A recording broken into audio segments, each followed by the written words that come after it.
quien ya nos está acompañando de audiencia, pues muchas gracias por estar con nosotros como todos los jueves aquí en Oftalmología. Si es la primera vez que nos acompañan, esta vez va a estar un poquito modificada la dinámica. Tenemos a la doctora Mariana que realiza una exposición o una plática, como a mí me gusta verlo, de alrededor de unos 20 minutos. Después de esto tenemos la voz de nuestra doctora que nos va a estar acompañando como su mentora, que es la doctora Abril, a quien les voy a presentar un poquito más adelante y a quien le vamos a ceder la voz. El tipo de intervención que tienes para complementar, comentar, felicitar, lo que ella vea necesario. Al final del día, este tipo de clases es para los residentes, especialmente esta noche de oftalmología, así que son con fines educativos. Les recordamos que si por ahí también hay algún residente que le interese dar alguna de estas pláticas, solamente mándenos un mensajito a nuestro Instagram o a nuestro Facebook de La Voz del Residente y con mucho gusto les damos una hora para escuchar de sus conocimientos y de sus experiencias. También les comento que si no pueden acompañarnos toda la clase, la pueden volver a revivir en la página de YouTube, la que generalmente se suben las pláticas al día siguiente. Pero pues ahora sí, en esta ocasión vamos a tener una plática un poquito más rápida para respetar, porque ustedes saben que los residentes generalmente están en guardia, entonces vamos a respetar estos tiempos. Le cedo la voz a nuestra doctora ponencia de esta noche, residentes de oftalmología en la Asociación para Evitar la Ceguera APEC, médico cirujano por el Instituto Tecnológico y de Estudios Superiores de Monterrey, la doctora Mariana Román Zamudio. Buenas noches, doctora Mariana, muchas gracias por acompañarnos. Le dejo Hola, al público. sí, hola, ¿qué tal? Buenas noches, mucho gusto. El día de hoy vamos a estar platicando acerca de la miastenia gravis ocular. Me acompaña la doctora Abril Manríquez como mentora, que agradezco mucho su presencia. Bueno, como generalidades, la miastenia gravis es una enfermedad autoinmune que se puede manifestar de forma sistémica o bien pues puede presentarse la variante ocular en donde hay un involucro principalmente de los músculos palpebrales y los músculos extraoculares. Esta variante frecuentemente se generaliza. La miastenia gravis ocular representa el 15% de todos los pacientes que se van a presentar con miastenia y de ellos hasta un 85% de estos pacientes van a desarrollar en 2 años la forma generalizada. Si después de 2 años esta permanece en los ojos, hay hasta un 90% de probabilidad de que la generalización nunca ocurra. Va a presentar una distribución bimodal, se va a presentar en mujeres de 30 a 60 años de edad y en hombres tiene una presentación un poco más tardía, alrededor de los 70 años. En la forma generalizada podemos encontrar una relación de 3:2 con mayor predominancia en las mujeres, pero en la variante ocular se ven más afectados los hombres. Existen ciertos factores agravantes o precipitantes para la miastenia, en el cual podemos distinguir al embarazo, el estrés emocional, el uso excesivo de alcohol, rayos ultravioletas o incluso las variaciones en temperaturas extremas. En cuanto a la fisiopatología, esta enfermedad se produce porque van a existir anticuerpos que van a estar atacando a los receptores de la acetilcolina en la unión neuromuscular o sináptica. Estos pueden ser atacados, pueden ser destruidos y disminuidos en número. Pueden actuar por diversos mecanismos. Puede ser por un bloqueo, por un daño directo o por una degradación acelerada de estos receptores. Es importante mencionar que la cantidad de la acetilcolina va a permanecer en niveles iguales. Sin embargo, lo que va a disminuir es los receptores. Entonces, por lo tanto, también la amplitud de sus potenciales de acción en la unión neuromuscular se va a ver afectada. Esto va a ocasionar que los músculos presenten debilidad, sobre todo cuando están en uso o activación muscular sostenida y van a presentar una mejoría con el reposo. El diagnóstico es todo un reto e involucra realizar un abordaje clínico minucioso, realizar pruebas tanto farmacológicas como no farmacológicas que estaremos presentando más adelante y estudios serológicos para detectar la presencia de anticuerpos. Dentro de las presentaciones clínicas, los músculos extraoculares son los más frecuentemente afectados y esto es generalmente porque ellos van a presentar unas fibras en sus músculos que tienen una frecuencia más alta de disparo sináptico y por lo tanto los hace más susceptibles a que presenten esta fatiga. Estas fibras también se han visto que tienen disminuido la cantidad de receptores hacia la acetilcolina. Clínicamente, nosotros podemos detectar a esos pacientes con una ptosis que puede ser de forma unilateral o puede ser alternante y combinarse hasta llegar a ser bilateral. y se va a asociar con defectos en la motilidad. Esto puede desencadenarse al solicitarle al paciente en que realice una elevación de su mirada y va a producir un fenómeno que se llama de fatigabilidad, sobre todo en el músculo elevador del párpado. Aquí tenemos un video en donde el paciente está realizando una posición de la mirada hacia arriba, una supraversión, alrededor de 1 minuto, y cuando regresa,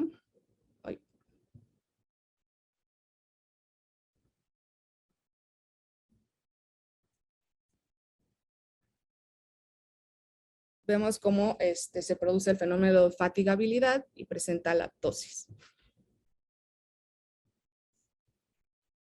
Ahí claramente se ve la ptosis.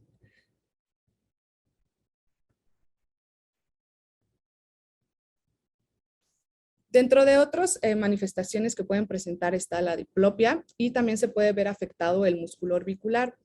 El músculo orbicular puede presentar debilidad de forma bilateral y nosotros le podemos evaluar al solicitarle al paciente a que realice una oclusión del ojo de manera forzada y nosotros como examinador vamos a intentar abrirlo. Esta facilidad en lograr la apertura ocular nosotros la conocemos con el signo de Pick. Existe otra prueba que se llama la prueba de Cogan, que se va a evaluar al solicitarle al paciente que mire hacia abajo y cuando regresa a la posición neutra, vemos una contracción excesiva del párpado superior. Dentro de otras manifestaciones sistémicas que podemos encontrar es afectación de los músculos de la masticación, del habla, de las extremidades e incluso respiratorios. Entonces, cuando tenemos una combinación de una mala apertura del ojo, o sea, la ptosis, y una debilidad en el músculo orbicular, podríamos estar sospechando del diagnóstico de una miastenia gravis. ¿Cómo podemos evaluar la ptosis? La ptosis la podemos definir cuando existe una distancia de margen reflejo menor a 2 milímetros o cuando hay una asimetría entre ambos ojos superior a 2 milímetros.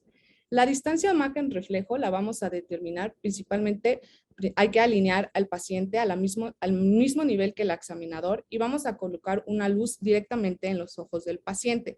La vamos a medir en milímetros y vamos a medir la distancia entre el reflejo luminoso que se presenta en la córnea hacia el borde del párpado superior del paciente. Para medir la distancia margen reflejo 2, realizamos el mismo procedimiento, colocamos la luz y medimos desde el reflejo luminoso hasta el borde del párpado inferior.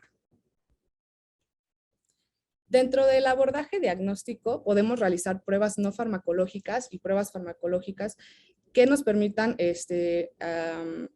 llegar hacia un diagnóstico más certero de la miastenia gravis. Dentro de ellas encontramos la prueba de hielo, que como su nombre lo dice, es colocar hielo en el ojo del paciente que presenta la ptosis. Consideramos que es una prueba positiva cuando existe una mejoría de más de 2 milímetros de esa ptosis del paciente. El frío lo que va a lograr es mejorar la transmisión sináptica en la placa neuromuscular. Dentro de otras alternativas podemos encontrar la prueba del descanso. Ahí se le solicita al paciente que duerma durante 30 minutos y posteriormente se va a observar que hay una resolución de la ptosis. Estos signos pueden reaparecer alrededor de 30 segundos o 5 minutos, o sea, de la ptosis una vez terminada la prueba. Hay otras pruebas que nos pueden ayudar también, que son las pruebas de electromiografía de fibra única y de pruebas de estimulación nerviosa repetitiva. La electromiografía de fibra única es un estudio muy útil, sobre todo en pacientes con miastenia gravis ocular que presentan cero negatividad. Más adelante vamos a hablar de los anticuerpos, pero esta prueba se realiza sobre todo en el músculo orbicular y nos va a evaluar el jitter.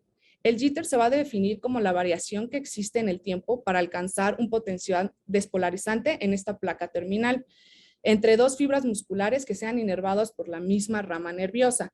En el caso de los pacientes con la miastenia gravis, van a presentar una gran variabilidad en el tiempo requerido para alcanzar el umbral en esta unión neuromuscular, por lo tanto van a tener un jitter incrementado. En el caso de la prueba de estimulación nerviosa repetitiva, es un test que se van a utilizar electrodos y se va a medir el potencial de acción acumulado a través de estos electrodos. En los pacientes con miastenia vamos a tener disminuciones progresivas de estas amplitudes de los potenciales acumulados en los primeros 4 a 5 estímulos. Esta prueba únicamente es positiva en el 50% de los pacientes con miastenia gravis y hasta en un 75% ocular, de la variante ocular, y hasta en un 75% de los que presentan la forma generalizada. Dentro de las pruebas farmacológicas está la prueba de hidrofonio. El hidrofonio actúa a través de la inhibición de la enzima de la acetilcolinesterasa. Es de corta acción y lo que va a ocasionar es que se incremente la disponibilidad que existe de la acetilcolina en esta placa sináptica. Inicialmente se comienzan con 2 miligramos de forma intravenosa y se espera que realice un efecto en 30 segundos.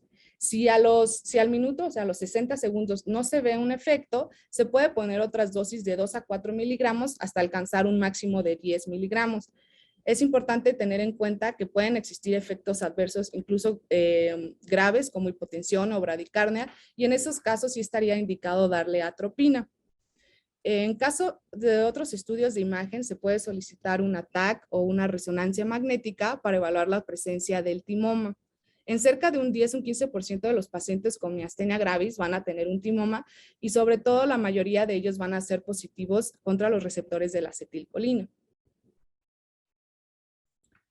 Como había mencionado, también se pueden realizar pruebas serológicas. Los principales anticuerpos que están relacionados con la miastenia gravis son los anticuerpos contra el receptor de la acetilcolina. Estos se pueden encontrar positivos en el 85% de los pacientes que presentan la debilidad generalizada, pero únicamente en la variante ocular solo el 50% de ellos van a presentarlo positivos.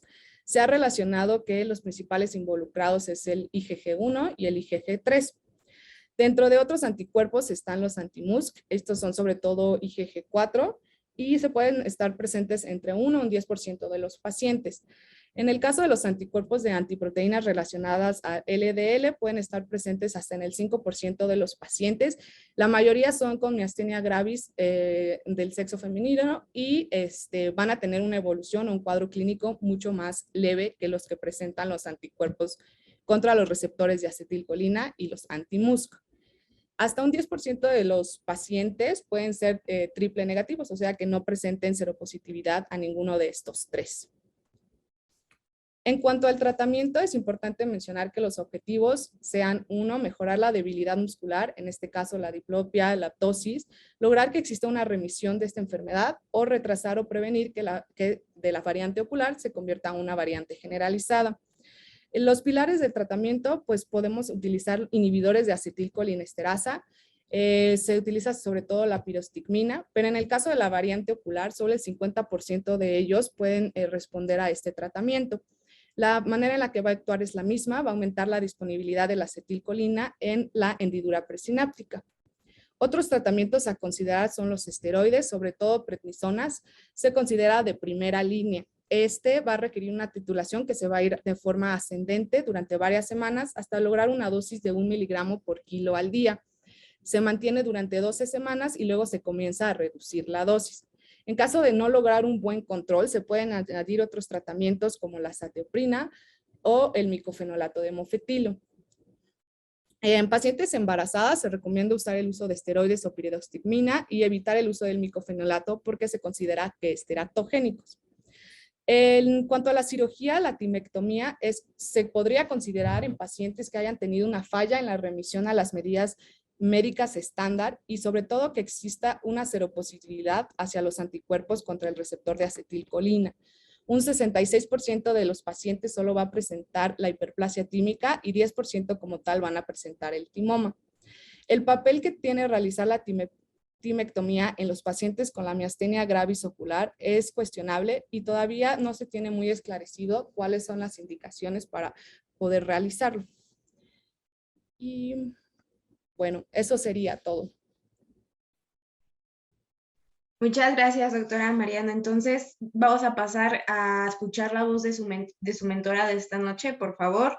Es becaria de órbita en servicio de oculoplástica del Hospital de la Ceguera APEC, la doctora Abril Manríquez Guzmán. Buenas noches, doctora Abril. Muchas gracias por acompañarnos.